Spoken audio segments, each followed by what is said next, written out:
Hey everyone, this week I've been driving this 2023 Mazda CX-50. This is a new compact SUV from Mazda. Ultimately, I think it will replace the CX-5, although it appears that Mazda is going to sell the two vehicles alongside one another. Really though, I think of this as the next generation CX-5, which Mazda has also given a new name. It's available with two different engines, same engines available in the CX-5. That's a naturally aspirated 4-cylinder and then a turbocharged 4-cylinder.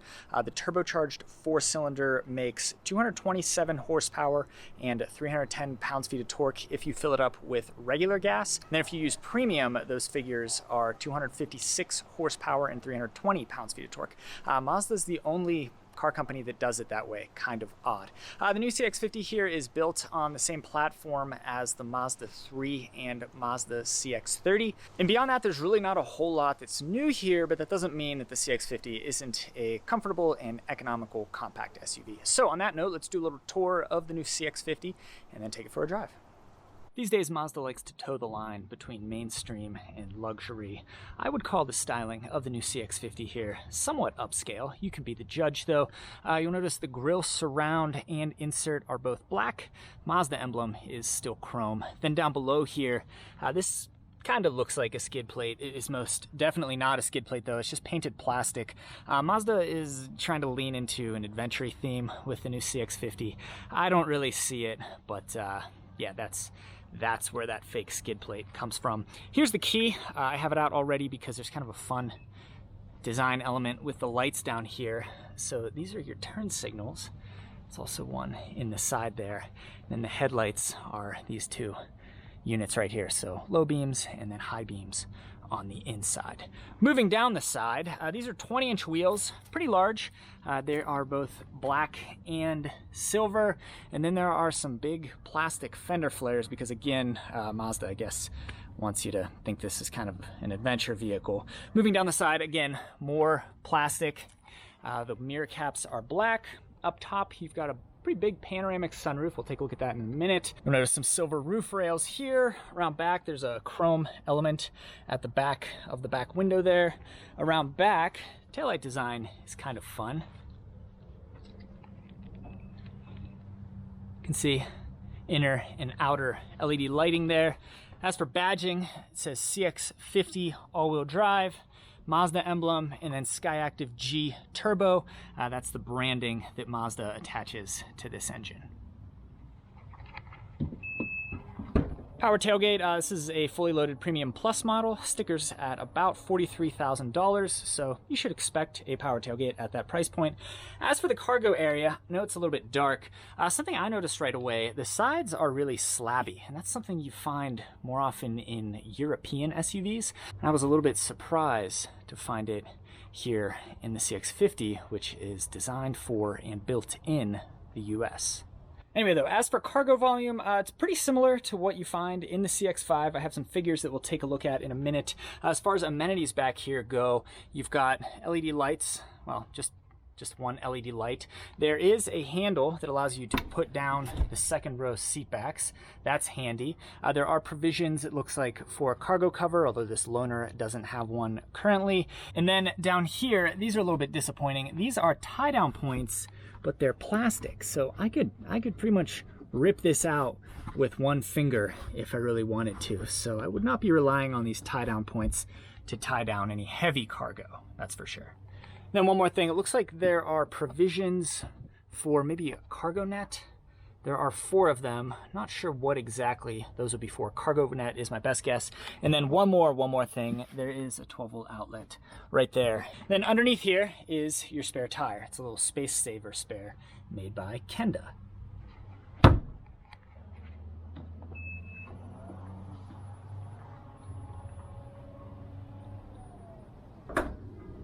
I know we looked at the key already, but here's a closer look. So Mazda emblem on this side, nothing on that side.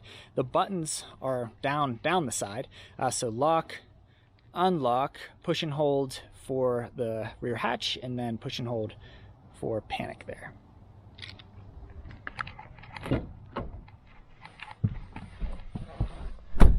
Okay, let's take a look at the window sticker. So you can see this is a 2023 Mazda CX-50. The exterior color is polymel gray. The interior is black with brown. Pretty straightforward. And then the trim level is 2.5 turbo with the Premium Plus package and all-wheel drive. As equipped, like I said, this one comes in right at $43,170, which is about as much as you could expect to pay for a CX-50. And that includes a delivery and destination fee of $1,225. One thing that's kind of fun, the CX-50 is the first Mazda vehicle built in the United States in over a decade.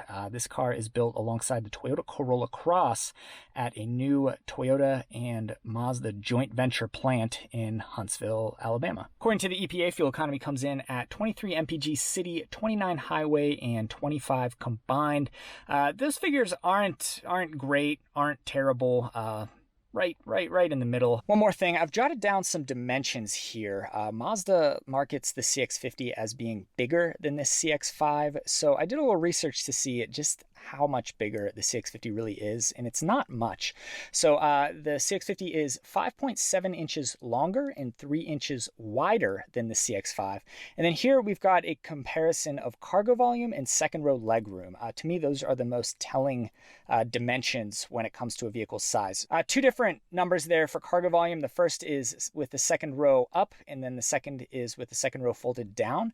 So with it, the second row's up, the CX-5 has 29.1 cubic feet of cargo volume, while the CX-50 has 31.4. So that is an advantage of 2.3 cubic feet to the CX-50. With the second row down, though, is where things get interesting. So with the second row folded, the CX-5 has 59.3 cubic feet, whereas the CX-50 only has 56.3 cubic feet. So that's an advantage of 3 cubic feet to the CX-5. So keep that in mind. In their most spacious configurations, the CX-5 still offers more cargo room. As far as second row leg room goes, the two are pretty much dead even. The CX-5 has 39.6 inches of second row leg room, whereas the CX-50 has 39.8. So that's an advantage of 0.2 of an inch to the CX-50. I doubt you'd really notice a difference.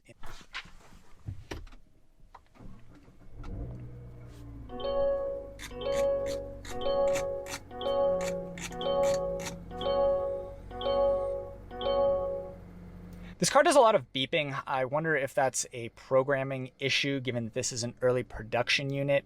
But if you start the car without your seatbelt on, it will beep. If you do pretty much anything without your seatbelt on, it will beep. So forgive that there.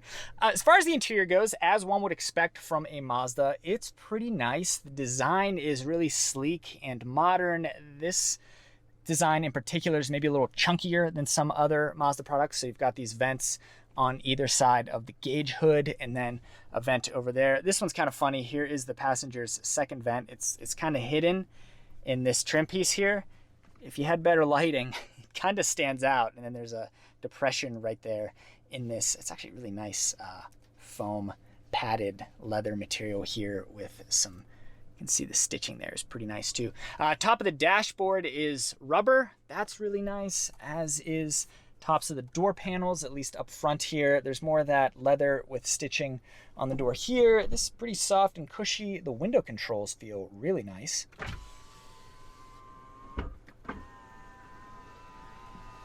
Kind of thud open and closed, but again, we're towing the line between mainstream and luxury here. Then all windows are one touch, power up and down as well. As far as infotainment goes, Mazda's modern infotainment system is not a touchscreen, which is a little bit frustrating. That said, the dial is relatively easy to use, and as far as non-touchscreen infotainment systems go, this one isn't too bad. But then again, every touchscreen infotainment system on the market is better than this. So overall, I say this infotainment is a slight drawback when it comes to Mazda. Beyond that, though, the buttons and everything feel really good. This is a really nice button here. This adjusts your different drive modes. So you do have an off-road mode, and then a normal mode, and then a sport mode. This button is just a joy. This button's just a joy to operate, as is this sunglass holder up here. Two really, really nice, well-designed parts here in, well, I was going to say the CX-50, but really it's Mazda parts bin. Speaking of Mazda parts bin, if you've been in a modern Mazda 3 or Mazda CX-30, you'll recognize this center console here. So I referenced the dial controls for the infotainment system. Here's your electronic parking brake. Here's the volume knob for the radio. I really like having, well, I like having a volume knob period, but I really like it when they locate it right here because you can adjust it pretty easily while you're driving around. You can also adjust the volume via the steering wheel here, but if you want to use the knob, it's easier when it's right here versus having to reach up. Speaking of this area, this is all your HVAC controls. Nothing is routed through the infotainment system, so that's good. You've still got buttons for fan speed, buttons for temperature, and then you've got heated and ventilated front seats and a heated steering wheel in this fully loaded Premium Plus model. Up here is, you'd think this is a wireless charging pad. It's really just a little storage cubby. It's rubberized, which is nice for keeping things from rattling around, but not nice if you ever need to clean this. Same goes for the cup holders. This is all rubber right here. Probably not the best material to have around the cup holders, but either way, cup holders are relatively accessible. Moving back, here is the center console box. Hidden underneath the front of the lid here is a wireless charging pad, so relatively convenient location there. Inside the box, there are two USB-A ports. These are the only USB-A ports up front here. There is a 12-volt outlet there, but beyond that, no ports in this area. And then the ports that you do get, unfortunately, they're just USB-A. This is a brand new vehicle for 2023, and we still only get USB-A. That's a bummer. We'd like to see USB-C, and we'd like to see a couple of USB-C ports located up front here. I think that about covers the front seating area. This interior is really nice in terms of design and materials used. Let's take a look at the back seat.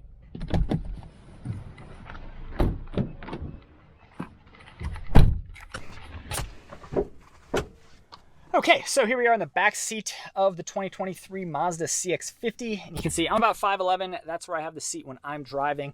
And I've got plenty of room back here. So I've got almost a full finger's worth of wiggle room between my knee and the back of the driver's seat. There's a map pocket on the back of the passenger seat, but not on the back of the driver's seat. Over here on the door panel, they've cheaped out on these back doors. This is definitely a cost-cutting measure. That's just hard plastic. And considering that Mazda's selling point is luxury, and frankly, their only selling point these days is luxury car experience at a mainstream car price, it's kind of a bummer to see them cut costs back here. I mean, this is really cheap plastic. Moving on though, one touch up and down functionality for the back windows via the back window switches, so we like that. It's kind of a grab handle. Again, that's just cheap plastic. This is kind of a soft foam, but it's not nearly as nice as the material that they use up front. And then this is at least a padded foam, but yeah, definitely some cost cutting going on there. On the back of the center console, there are heated outboard rear seats and then two more USB-A ports. Again, we wish those were USB-C, especially on an all-new vehicle design for 2023. And then there are air vents, but no independent controls for the backseat passengers. Fold down armrest with two cup holders. That's pretty basic. There is a nice big panoramic sunroof. Let's go ahead and open the shade.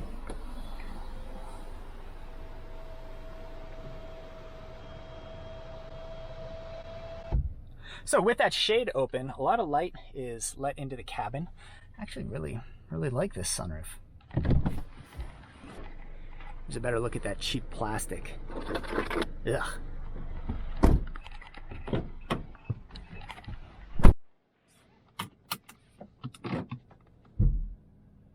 Okay, driving the new 2023 Mazda CX-50. There's really not much new here, but that's not to say that this isn't a nice car to drive and sit in. So once again, Mazda does a weird thing with their engines. If you give this car regular gas, 87 octane, you're looking at 227 horsepower and 310 pounds-feet of torque. Got it pulled up here so I don't get it wrong. If you feed it premium, those figures increase to 256 horsepower, so that's a bump of 29 horsepower, and 320 pounds-feet of torque, which is a bump of 10 pounds-feet. And to be honest, I don't know what kind of fuel is in this right now. So you're gonna see an acceleration here. I don't know if that's with 227 horsepower or 256.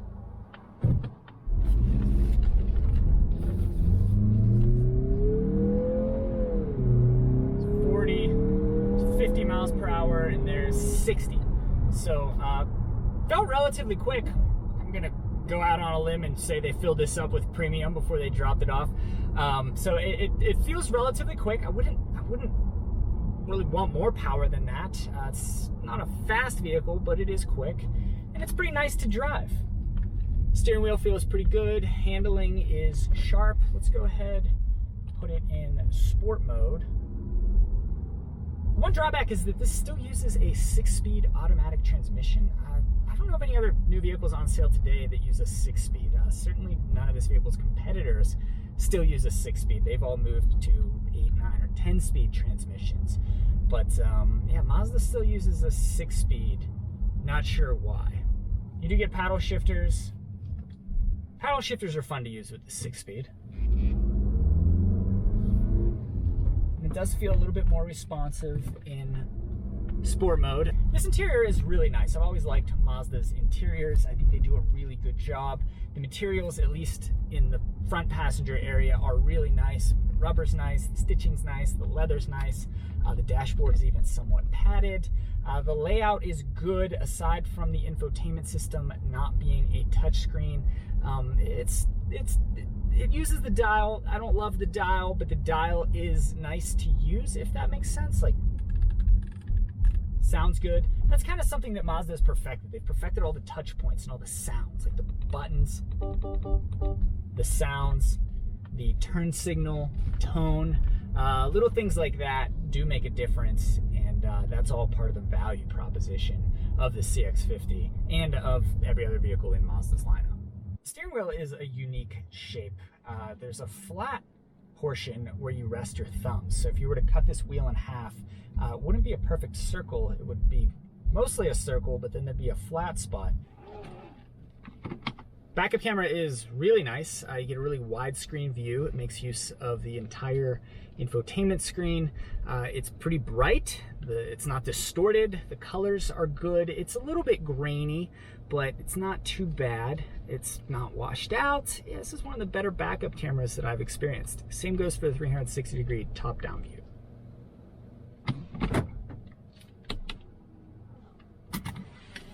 Okay, so there is your look at the new 2023 Mazda CX-50. In its marketing, Mazda is trying to bill this as an adventure vehicle. That's a pretty ridiculous claim. I mean, nothing here makes this vehicle particularly adventure-worthy. Nothing here is going to give you an advantage on a dirt road. Though I should add, there is a new Meridian trim level in the works that at least gets you mild crossover all-terrain tires. So that's worth something. At least they're trying. But regardless, what I see the CX-50 as is a competent, comfortable, compact SUV. This is a super competitive segment.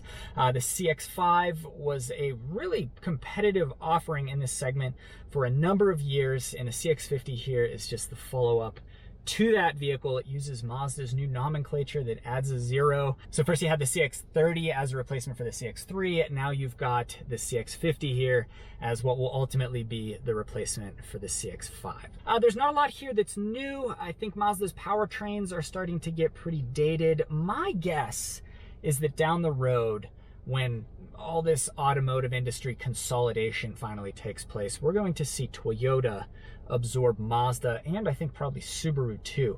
I have to wonder if Mazda isn't going to soon tap into some of Toyota's new powertrains, because this 2.5 liter turbo is not very powerful by modern standards, and this 6-speed automatic is completely obsolete. So while this vehicle offers a lot in terms of luxury at a mainstream price, the powertrain is starting to feel maybe a little bit dated. And then as far as that Mazda as a luxury car argument goes, it does kind of fall apart when you look at the warranty. It's 3 years, 36,000 miles, which is what every other mainstream automaker offers. When you buy a luxury car, you typically get a better warranty, like 4 years, 50,000 miles at least.